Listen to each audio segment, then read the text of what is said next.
여러분 안녕하십니까? 태영호입니다. 반갑습니다. 오늘 이 시간에는 5월에 예견되어 있는 한미 정상회담 그 전망과 또 우리가 필요한 대응, 그리고 이 북한의 핵 문제를 어떻게 해결하겠느냐라는 전망 문제와 관련해서 몇 가지 좀 말씀드리자고 합니다. 지금 이제 여론에 나오고 있죠. 문재인 대통령이 5월 중으로 바이든 대통령과 만나서 이제 한미 정상회담을 이제 하게 된다고 합니다. 그래서 지금 이와 관련해서 여론이 지금 집중돼 있는데, 지난 19일 문재인 대통령은 미국 대통령과의 첫 정상회담이 멈춰서 있는 한반도의 평화 시기를 다시 돌리는 그런 회담으로 만들겠다, 이렇게 했습니다. 근데 최근에 이거 지금 한미 정상회담을 하면서 지난 시기에는 안보 문제라든가 또 경제 문제가 많이 논의되었다면, 지금은 이 한미 정상회담에서 과연 이 백신 공급 문제를 문재인 대통령이 해결하고 올 것이냐, 아니면 그렇지 못하겠느냐라는 문제에 지금 관심이 집중되었다고 이제 볼 수 있습니다. 왜 지금 갑자기 이 백신 공급 문제가 5월 이제 한미 정상회담을 앞두고 이제 부각됐는가 하면, 원래 우리 정부가 발표했던 그런 계획에 따르면 상반기 중으로 1,200만 명의 백신 접종을 해서 올해 12월이면 전 국가적으로 집단 면역이 형성된다, 뭐 이걸 이제 목표로 내세웠습니다. 그런데 지금이 벌써 4월 21일이죠. 이제 조금만 있으면 상반기가 다 지나갑니다. 결국 이 백신 공급에 차질이 생기면서 지금 국민들 속에서 그러면 11월까지 집단 면역이 형성될 것이냐에 대한 위구심이 대폭 증폭됐습니다. 일각에서는 지금과 같은 속도로 나간다면 결국은 올해 중으로는 물론 다음해에도 집단 면역이 형성되기 어렵다, 뭐 이런 그 얘기가 지금 한참 나오고 있고, 결국 이러면서 이 문제를 해결하기 위해서 나온 대안이 백신 스와프입니다. 그래서 여러분 이제 백신 스와프라는 이야기를 많이 들으셨겠지만, 먼저 미국에 있는 그런 걸 이제 우리나라가 먼저 가져다가 쓰고 향후에 이제 갚아준다, 말하자면 이제 바꾼다, 뭐 이런 말이겠는데, 그래서 이게 지금 이 한미 정상회담을 앞두고 지금까지 초점으로 되어 있던 이 북핵 문제, 안보 문제는 약간 뒷전으로 밀려나고 백신 공급 문제가 지금 대단히 큰 이슈로 지금 나오고 있다, 이 점을 말씀드리고, 문재인 대통령은 이번 이제 한미 정상회담과 관련해서 평화의 시계가 이제 다시 돌아가도록 하겠다고 하면서 지금의 잠정적인 평화를 항구적인 평화로 정착시키겠다, 이렇게 이야기했습니다.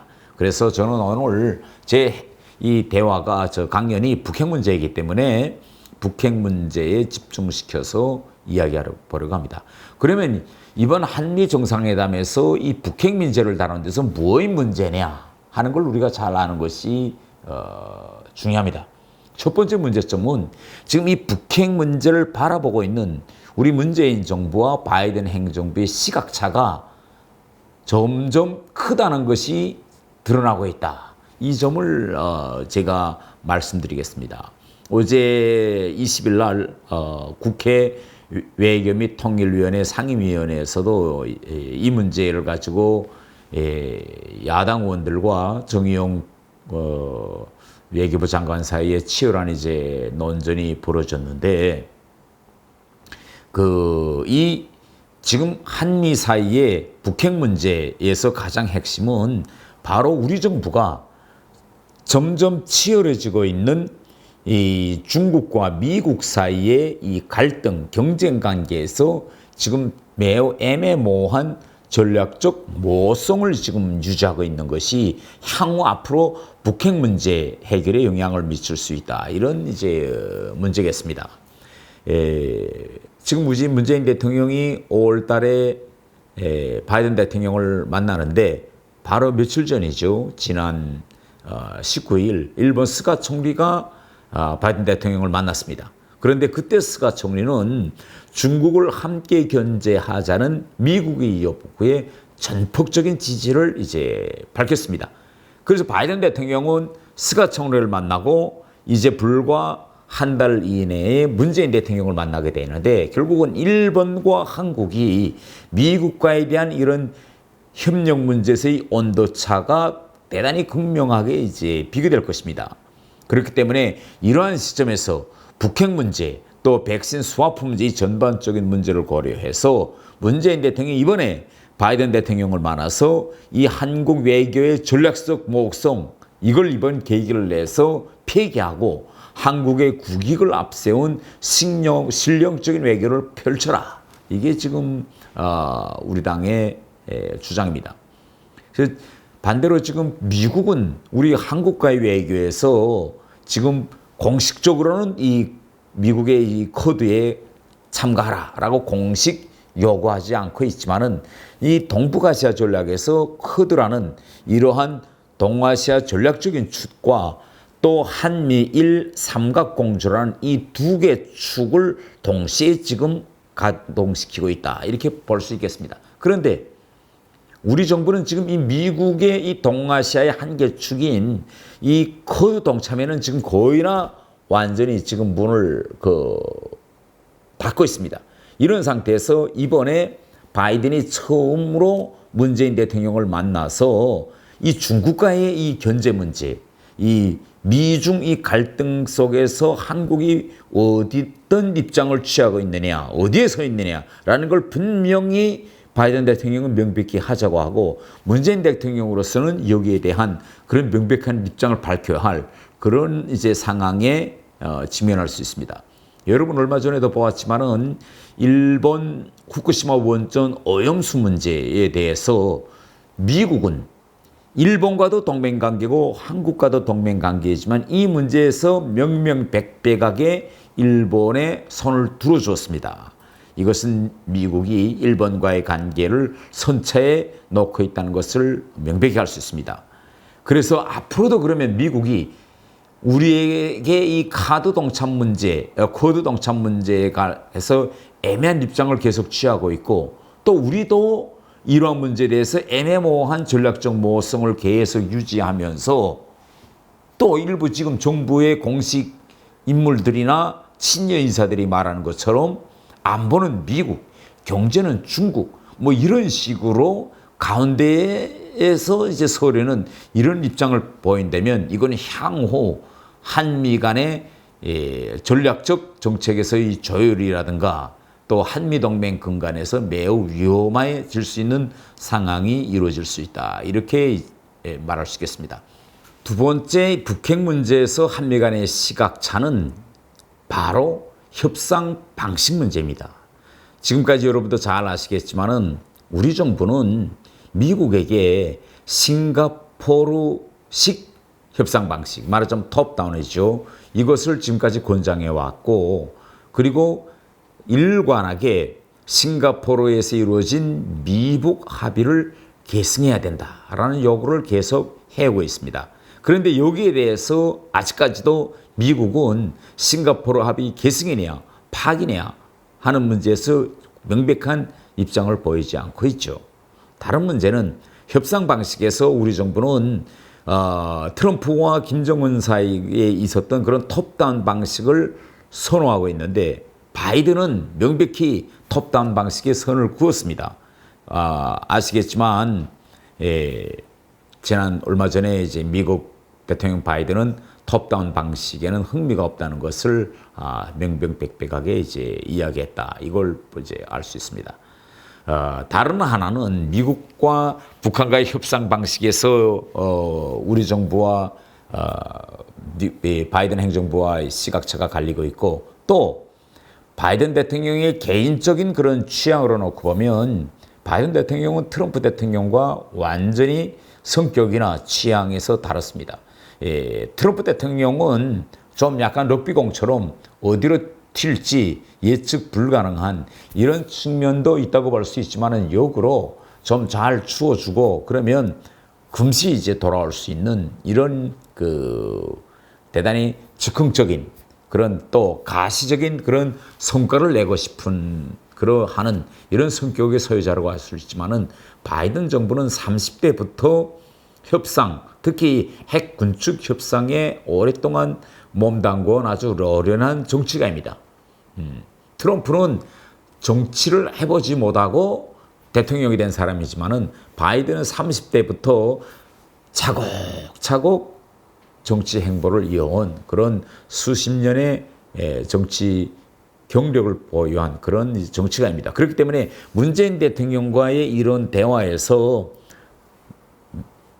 대화를 해보면 문재인 대통령이 북핵 문제에서 올바른 그런 인식을 가지고 있는지 아니면 낭만적인 또 비현실적인 인식을 가지고 있는지 바이든 대통령으로서는 금방 알 수 있는 겁니다.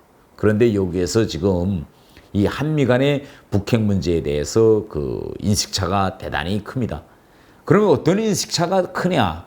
이 북한의 핵 능력에 대한 그런 평가에서 이제 인식차가 큽니다.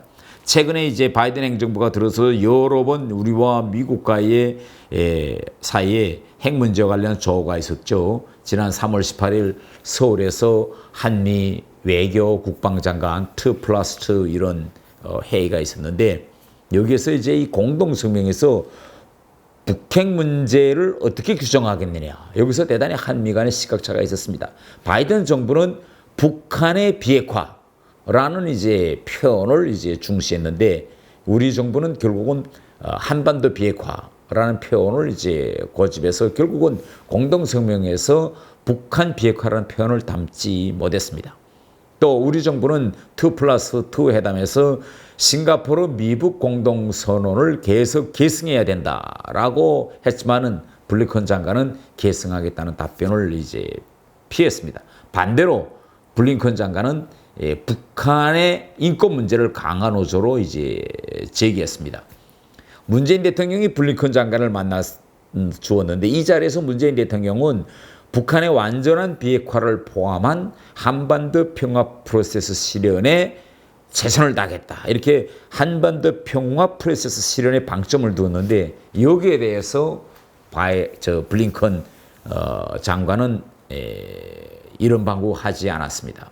다음 이제 종전선언 문제와 관련해서 우리 정부는 지금 선종전선언 후 비핵화 이런 구도로 가자고 미국에게 계속 바이든 행정부를 끌어당겨도 보고 설득도 시키고 있지만은 미국 바이든 정부는 여기에서 아직까지 확고한 입장을 이제 보이지 않고 있습니다. 또 지금 현재 더욱 고도화되고 강화된 이 핵 능력에 대한 평가를 우리 정부와 문재인 대통령이 바이든 앞에서 어떻게 하려고 하느냐. 여기에 대해서 아마 바이든은 지금 문재인 대통령의 평가를 심중하게 들어보려고 할 것입니다. 여러분 다 보았겠지만은 지난 북한 노동당 8차 대회에서 김정은이가 지난 4년간 북한은 핵 개발을 중단 없이 줄기차게 했다. 또 이렇게 하고 열병식에서 더욱 고도화되고 다중화된 그런 새로운 핵무기들을 이제 선보였습니다. 이것은 결국 다시 말하면 문재인 정부가 2018년부터 가동시켜온 그런 한반도 평화 프로세스가 북한 핵 능력의 고도화로 결국 결과가 돌아왔다는 것이 명명백백한 사실입니다. 그런데 아직까지 우리 정부는 이런 북핵 위협이 더욱 커졌다는 이러한 현실을 우리가 인정한다라는 것에 대해서 이제 공식 입장을 표명하지 않고 있고 달라진 이런 안보 현실에 대해서 그러면 이런 앞으로의 한반도 평화 프로세스 방향을 어떻게 현실에 맞게 조정하겠느냐. 이에 대해서는 너무나도 이제 입장 표명을 하고 지금 침묵으로 일관하고 있습니다. 그렇기 때문에 지금 이 5월 한미 정상회담을 앞두고 많은 전문가들은 뭐라고 이야기하느냐. 결국은 한반도 평화 프로세스 이 문재인 정부의 대북 정책이 결국 문재인 정부의 정체성과 같은 이런 문제이고 여기에 문재인 대통령이 너무나 많은 정치적 자산을 투자했기 때문에 아마 이번에 바이든을 만나서 이러한 정책이 실패하고 북한의 핵 능력 고도화로 돌아왔다. 이런 정책적 실패를 인정하지 않고 아직 계속 김정은이 여전히 비핵화 의지가 있다고 생각한다는 식으로 바이든 대통령에게 말할 확률이 높다고 보고 있습니다. 만일 진짜 문재인 대통령이 이렇게 바이든에게 이야기한다면 한미 정상회담이 공허한 회담이 될 가능성이 대단히 큽니다. 왜 그러냐? 우선 김정은 본인이 자기가 지난 4년 동안 핵 개발을 중단 없이 계속했다고 이야기했고, 또 북한이 군사 포로에 대해서 다중화되고 강화된 핵미사일을 직접 보였습니다. 그럼에도 불구하고 바이든 대통령이 문재인 대통령을 만나서 대통령의 그런 북핵 인식에서 아무런 변화가 없다는 걸 알게 된다면 이건 정말 앞으로 우리 한미 간의 북핵 문제에서 입장을 조율하고 공동 대응을 하는 데서 커다란 이제 차질이 빚어질 수 있다. 이렇게 저는 얘기하고 싶습니다. 그러면 앞으로 이 북핵 문제를 어떻게 해결할 것이냐, 이런 문제가 현실적인 문제로 제기했습니다. 지금 북핵 문제, 이걸 뭐 군사적인 공격이나 뭐 지난 시기 우리가 고려해 보았던 외과수식 타격 혹은 예방 공격, 뭐 이런 군사적인 방법으로는 해결하지 말자. 이거 여기에는 뭐 한국에서 보수나 진보, 여나 야, 또 우리 한국과 미국 사이 얘는 의견 상의가 없다고 볼 수 있습니다. 단 이 북한에 대한 이 제재와 압박을 지금처럼 계속 지속적으로 하겠느냐? 제재 압박 지속론과 그게 아니다. 제재를 단계적으로 해결하고 남북 간의 경제 협력을 지속시켜서 결국은 김정은으로 하여금 핵을 포기해도 된다는 그런 안정감, 뭐 체제 보장 이런 걸 주어서 비핵화로 이끌어 가야 한다. 이 두 가지 안이 지금 우리 한국에서 서로 상충 관계에 있다. 이렇게 이제 볼 수 있겠습니다. 그러면 이 문제에 대한 명백한 해답, 이것이 옳다, 혹은 뭐 저것이 틀리다라는 걸 말씀드리기에 앞서서 지금 북한 김정은은 어떻게 이걸 돌파해 보려고 하느냐? 왜 북한은 그렇게 수십 년 동안 제재를 받고 있으면서도 여기서 새로운 그런 접근법을 채택하지 못하고 지금과 같이 계속 이 핵 개발, 핵무기에 집착해 있느냐라는 걸 제가 이제 보시겠습니다. 여러분 이제 제가 옆에 PPT를 이제 띄워놨겠지만은 지난 수십 년 동안 북한이 자국 이제 국내 주민들에게 왜 핵무기를 가져하며 앞으로 북한이 과연 핵 보유국의 지위를 미국으로부터 인정받을 수 있느냐 없느냐 하는 문제를 어떻게 설명하고 있는가라는 걸 제가 잠깐 이제 말씀드리겠습니다. 여러분 아시겠지만은 지난 수십 년간 이 핵무기는 한반도의 정세 발전에 대단히 많은 영향을 미쳐왔습니다. 우리가 1950년 6월 25일 날 북한이 한국을 공격하는 그런 6.25 전쟁을 일으켰는데 이것도 결국은 알고 보면 그 근저에는 핵 문제라는 것이 깔려 있습니다. 원래 북한은 우리 한국을 1950년 6월 25일이 아니라 1948년도에 벌써 북한군을 다 이제 준비를 하고 남침 준비를 다 끝냈었습니다. 그러나 당시 스탈린이 김일성에게 남측 공격을 승인하지 않았습니다. 그 이유는 딱 하나입니다. 미국에게는 핵무기가 있는데 소련에는 핵무기가 없었기 때문입니다. 그래서 스탈린은 이 한반도에서 전쟁과 같은 그런 엄청난 무리수를 두려면 적어도 미국과의 핵 군형이 이루어진 다음에 이런 군사적 모험을 해볼 수 있다. 이렇게 생각했습니다. 결국 1949년 8월 29일 소련은 원자탄 실험에 성공합니다. 그리고 미국을 주시해봅니다. 과연 미국의 한반도 정책이 달라지느냐 안 달라지느냐라고 주시해봤는데 앞으로서 미국이 서른이 핵실험을 완성한 이후인 1950년 1월에 에치스 라인을 발표합니다. 그래서 지금 이 PPT에 되어 있지만은 에치스 라인이 거기서 공산주의와의 당시 접경지역 세 것을 미국이 에치스 라인의 방어선에서 빼놓았습니다. 하나는 우리 남한이고 다른 하나는 중국, 대만이고 다른 하나는 남부 베트남이었습니다. 이렇게 공산주의와의 최접경 지역에서 당시 미국은 한 발 물러서서 에치스 라인을 그었습니다. 이것을 본 스탈린과 마오쩌둥은 북한군이 치고 내려가도 미국이 오지 못할 것이다. 결국 서른이 만들어낸 핵무기는 전 세계에서 미국과의 그런 이제 균형을 이룰 수 있는 그런 수단으로 될 수 있다고 판단하고 김일성의 남침 공격을 승인해 주었습니다. 결국 미군이 한반도 전쟁에 개입할 것이라는 걸 예측하지 못했겠죠. 다른 하나는 중국의 이제 사례입니다. 원래 중국共产党은 한반도에서 전쟁이 끝난 1955년도에 대만 해협을 무력으로 이제 건너가서 침공할 준비를 다 갖추었습니다. 그런데 당시 미국이 이것을 통해서 정보를 입수하고 공식적인 이제 핵 공격 선언을 합니다. 이재만 대통령이 만일 중국이 대만 해협을 건너온다면 미국이 적어도 한 개 핵무기를 가지고 한 개 도시를 박살내겠다. 이렇게 위협하죠.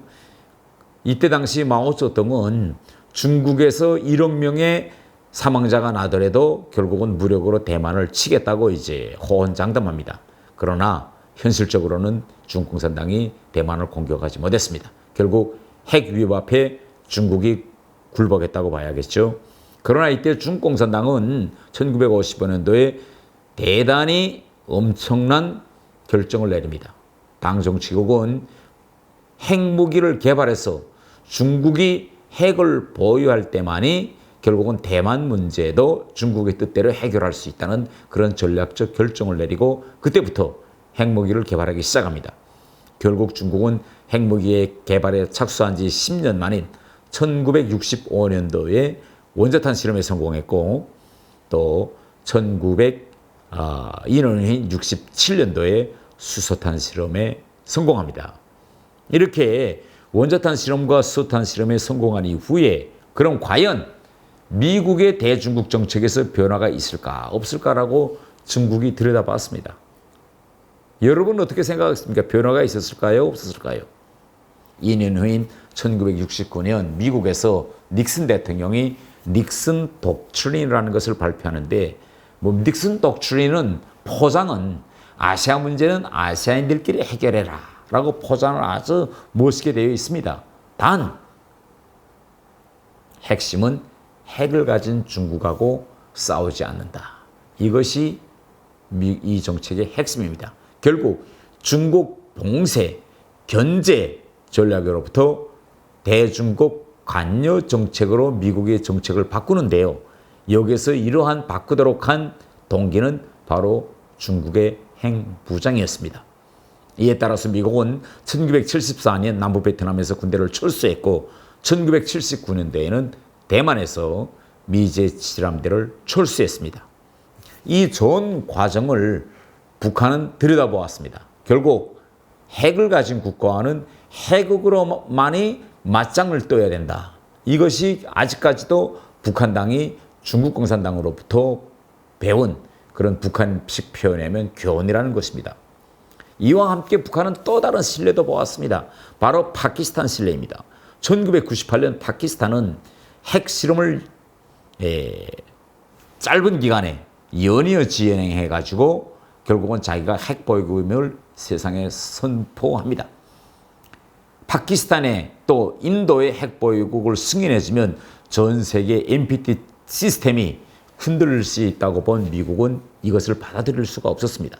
그래서 그때 당시 미국은 파키스탄에 주던 모든 정치, 경제, 군사, 무상 원조를 중지하고 파키스탄이 만일 핵을 포기하지 않으면 파키스탄을 영원히 국제 무대에서 고립시켜서 파키스탄 경제를 석기시대로 되돌려 놓겠다고 합니다. 그런데 매우 뜻하지 않은 이변이 2001년도에 일어납니다. 바로 9월 11일 미국 두 개 쌍둥이 빌딩 테러 공격 사건이 일어나죠. 빈 라덴에 의해서.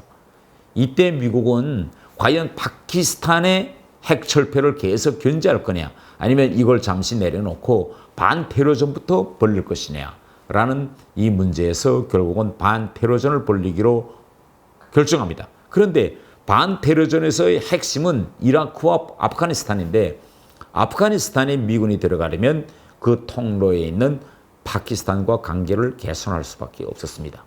결국 미국은 파키스탄의 핵을 용인해 주는 대가로 파키스탄에 대한 무상 경제 군사 원조를 재개하고 아프가니스탄에서 반테러전을 벌이게 됩니다. 이렇게 돼서 결국은 파키스탄은 모든 미국의 제재에서 풀려나서 오늘은 NPT 밖에서 핵을 보유한 이런 국가가 되는 것입니다. 이러한 사례들을 이제 북한이 다 같이 들여다보고, 물론 북한이 이렇게 생각합니다.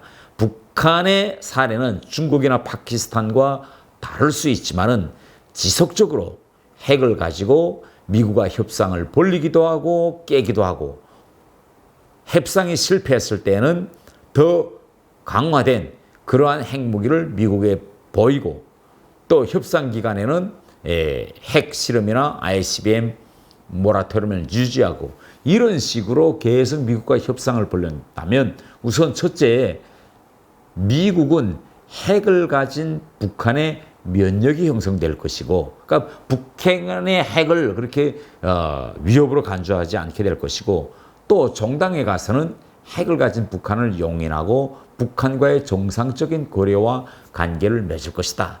시간상 문제다. 이렇게 생각하는 것이 바로 북한의 핵 전략입니다. 그러면 이러한 북한의 핵 전략 앞에서 우리는 어떻게 해야 될까요? 자, 그러면 문제는 뭐냐?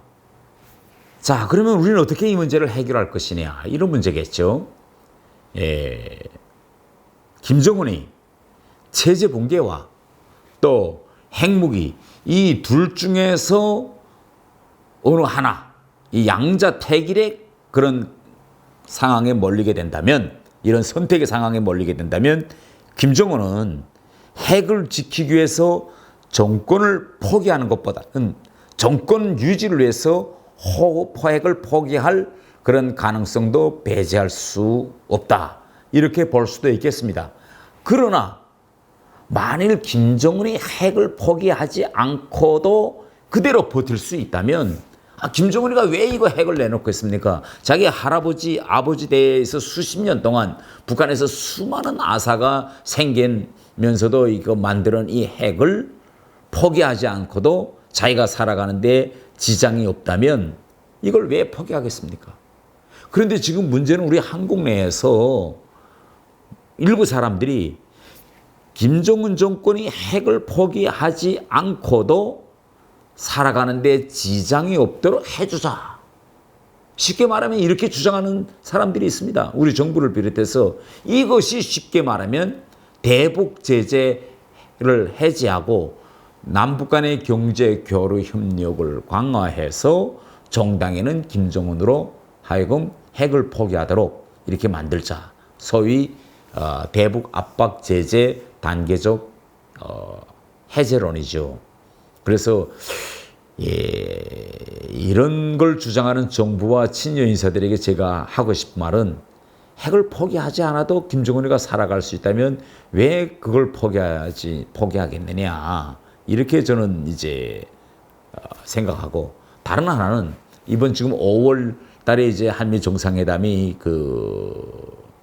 예견되고 있는데, 이 핵 문제를 놓고 이 미국과 이 우리 정부 사이에 이 북한 핵에 대한 평가, 또 접근 문제, 방도 문제에서 계속 시각차가 일어나서 결국은 공통되고 조율된 그런 입장과 접근법을 우리가 찾지 못한다면 대단히 큰일입니다. 한미가 북한에 대한 제재와 압박을 위해서 힘을 모아도 결국은 북한이 비핵화를 실현하는 것이 기적 같은 그런 일인데, 이것도 한미 사이에 힘을 합하고 조율해야지 않고 북한의 핵을 폐기시킨다? 이거는 일어날 수 없는 것입니다. 그래서 저는 우리 문재인 대통령이 바이든 대통령을 만났을 때 그런 낭만적인 사고에 머물러 있지 말고, 북한의 또 김정은의 말을 믿지 말고 북한의 행동을 보고 바이든 앞에서 북한을 평가해야 된다. 그런 걸 이제 공부하고 싶습니다. 최근 이제 김정은의 팔찌당대 보고라든가 또 군사포로에 대해서 나타난 그런 무기들을 보면 김정은이 비핵화 약속을 지킨다는 그런 믿을 근거는 전혀 없습니다. 그럼에도 불구하고 문재인 대통령 아직도 김정은이 비핵화를 하려는 그런 생각을 가지고 있다고 믿고 싶다고 합니다. 이건 대단히 저는 잘못된 판단이다. 저는 이렇게 좀 생각하겠습니다. 한번 우리가 좀 쉽게 한번 좀 생각해 봅시다. 만약 김정은에게 뭐 핵무기를 완전히 없애지는 못하더라도 그럼 핵 능력을 더 키우는 핵 증강이라도 이제 하려는 그런 핵 무력 강화를 중단하려는 이런 의지만이라도 있었다면 2019년 2월에 있은 하노이 회담에서 결국 딜이 이루어졌을 것입니다. 그런데 결국은 딜을 이루어지지 못하고 회담이 결국은 실패했죠. 그래서 왜 이 싱가포르에서 트럼프와 김정은이 합의를 보고도 하노이에서 실패로 끝날 수밖에 없었는가라는 문제에 대해서 우리 문재인 대통령이 바이든에게 아주 똑바로 이야기하는 것이 중요하다. 이렇게 저는 말씀드리는데, 여기서 조금 더 심층적으로 들어가면 지금 북한이 미국과 흥정해버리는 딜로 써먹으려는 이 영변 핵단지에 대한 올바른 평가를 우리 정부가 잘 하는 것이 아주 중요합니다. 김정은이가 트럼프를 만나서 제기한 그런 안은 쉽게 말하면 이 영변 핵단지를 내놓겠다. 이 핵단지를 폐기하겠으니까 결국은 제재를 11개 제재 중에서 5개를 해제달라. 이거 쉽게 말하면 이겁니다. 그런데 이때 트럼프 대통령이 김정은이가 내놓으려는 이 영변 핵단지가 과연 북한의 총체적인 그런 핵무력에서 몇 %나 차지할까라는 걸 이제 생각해 보았습니다. 그래서 그때 김정은은 이걸 대단히 부풀려서 마치 북한 핵의 핵심이고 중심이고 심장처럼 이야기했지만은 트럼프 대통령은 그때 이 영변 핵이 결국은 북한의 총적인 핵 능력 자산에서 한 10% 정도나 될까 말까 한 걸 가지고 김정은이가 딜을 맺으려고 하는 걸 보고 이제 그걸 말고 영변 단지 밖에서 하고 있는 그런 모든 핵 활동도 다 이제 중지하고 내놓으라는 걸 요구해서 결국은 이번 하노이 회담이 실패했다. 이렇게 이제 우리가 평가하고 있는데, 문재인 대통령이 이번에 가서 필경 싱가포르와 하노이 회담에 대해서 이야기하겠는데 좀 현실성 있는 또 팩트에 기초한 문제들을 이제 이야기했으면 합니다. 제가 판단하고 있는 데는 북한에서 가지고 있는 지금 현재 이미 다 만들어 놓은 무기라든가 핵물질이 전체 북한 핵무력의 한 80 내지 90%는 된다고 저는 봅니다. 그래서 현 시점에서 우리가 영변 핵단지와 그 밖에 있는 숨겨놓고 있는 모든 이 핵물질 생산 시설을 함께 다뤄야지 영변만 폐기하고 이에 대한 대가로서 그 어떤 딜을 맺는다면 대단히 위험한 일이 될 수 있다라고 이제 말씀드리면서 마지막으로 한 가지 더 한미 정상회담과 관련해서 문재인 대통령에게 충고하고 싶은 것은, 지금 북한은 바이든 행정부와 핵 군축 협상으로 가려고 하고 있습니다. 그래서 바이든 행정부가 어떤 경우에도 완전 비핵화가 아닌 핵 위협 축소와 같은 이런 딜을 맺으려고 한다면 이것은 우리 대한민국의 큰 재난이 될 수 있다고 생각하면서 이걸 무조건 막아야 된다라는 걸 이제 말씀드리고 싶습니다. 예, 마지막으로 오늘 여러분들과 만난 기회에 우리가 지금 누리고 있는 이 평화에 대한 저의 생각을 이제 간단히 말씀드리겠습니다. 지금 우리 정부는 지금 우리의 이러한 평화에 대해서 온전한 평화라고 이야기하고 있고, 이 한반도에서의 이러한 평화가 아주 영구적인 이러한 평화에 대해서 말하고 있습니다. 그런데 여러분 최근 이제 우리 남북 관계에 대해서 이제 한번 잘 들여다볼 필요가 있습니다. 우리가 지금 북한과의 관계에서 유지하고 있는 이런 평화는 그 성격상 들여다보면 매우 굴욕적인 그런 평화고, 우리 정부의 대북 정책을 우리가 들여다보면 상당히 친일변도적인 그런 굴욕적인 그런 정책이라는 걸 많은 측면에서 우리가 볼 수 있다고 저는 생각합니다. 그래서 저는 북한의 그런 요구와 지시라면 무조건 따르고 복종하는 것 같은 이러한 대북 정책에서 하루빨리 우리 정부가 이제 벗어나서 품격 있는 그런 대북 정책을 이제 실시했으면 좋겠다는 제 바람을 말씀드리면서, 그러면 많은 분들이 이렇게 말씀하십니다. 야, 그러면 북한 핵 문제 뭐 결국은 해결 방도가 없네라고 생각하시는데, 해결 방도가 있습니다. 바로 생리적 변화입니다. 생리적 변화는 뭘까요? 앞으로 저는 지금 북한의 밀레니얼 세대죠. 한국말로 표현하면 뭐 최근에는 MZ 세대라고 하는데, 이 밀레니얼 세대가 앞으로 10년, 20년의 후에 북한의 모든 권력의 중추를 차지하는 그런 때가 된다면 저는 그때에 가서 이제 이 문제가 해결될 수 있다고 지금 생각하고 있습니다. 그러면 제가 왜 그렇게 이제 바라보고 있느냐라는 문제를 이제 말씀드리겠습니다. 제가 옆에다 이제 PPT를 이제 띄워놨는데요. 이 PPT를 이 화면을 보시면 알 수 있겠지만은 지난 10여 년간 북한에서는 지금 엄청난 변화가 일어나고 있습니다. 과연 그 변화의 핵심은 우리 한류가 만들어내는 이런 변화입니다. 지금 북한의 밀레니얼 세대는 저녁이면 북한 TV나 영화를 보는 것이 아니라 한국 영화와 이 드라마를 보고 있습니다. 지금 북한의 밀레니얼 세대들이 얘기하고 있는 말투는 완전히 지금 한국식으로 가고 있습니다. 제가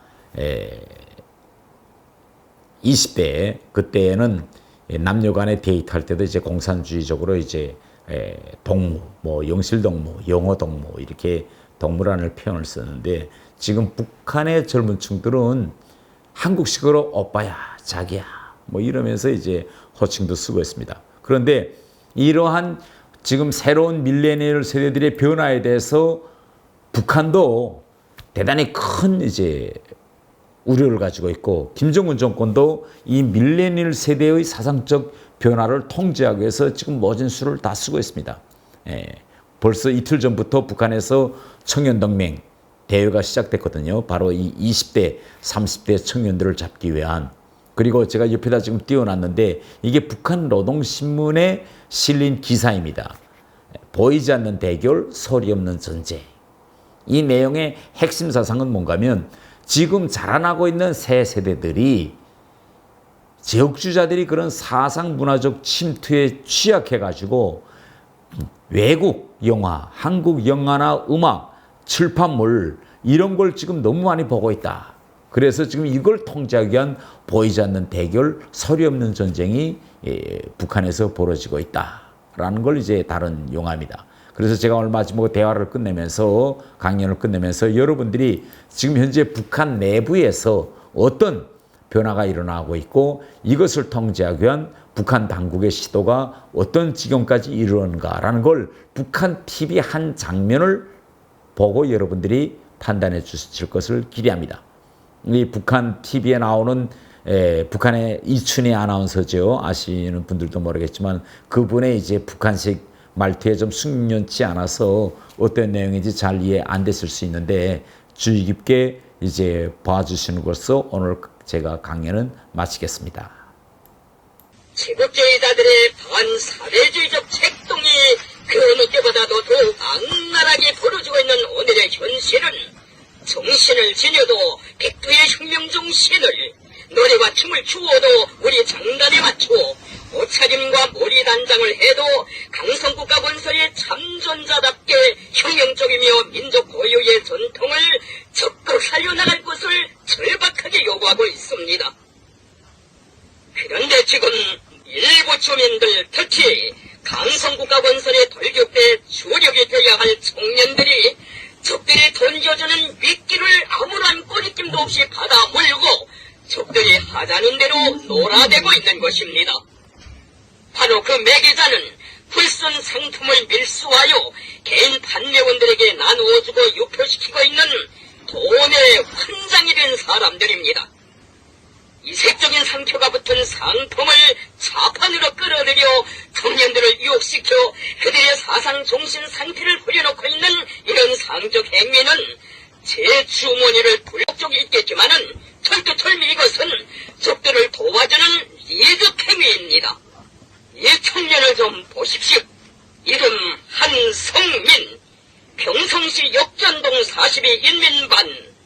이동민의 성내에는 여러분들이 다 보시다시피 십자가가 새겨진 그림이 있는 데다가 글자가 창아 입에 올리기도 역겨웠고 메스꺼운 부르주아지들의 생활 풍습을 반영한 호황한 차림새입니다.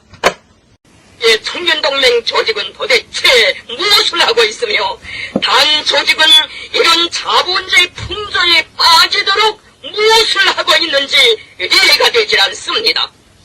백공 1 인민반 김연화, 9월동 24인민반 방철주, 석천군 영동리 3작업반 서련주, 평양시 은정구역 과학 2동 진철, 양지동 130인민반 김순희, 은덕 2동 21인민반 이명금, 안주시 풍년동 36인민반 박금순.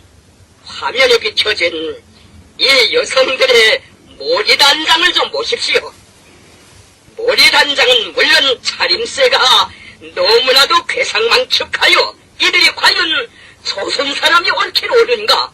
이름과 주소를 따져보면 조선 사람이 분명하고 평남도에 사는 주민들이 맞긴 맞는데도 우리 민족의 생활 풍조는 그 어느 곳에 없으니 얼마나 가련하고 추구운해 보입니까?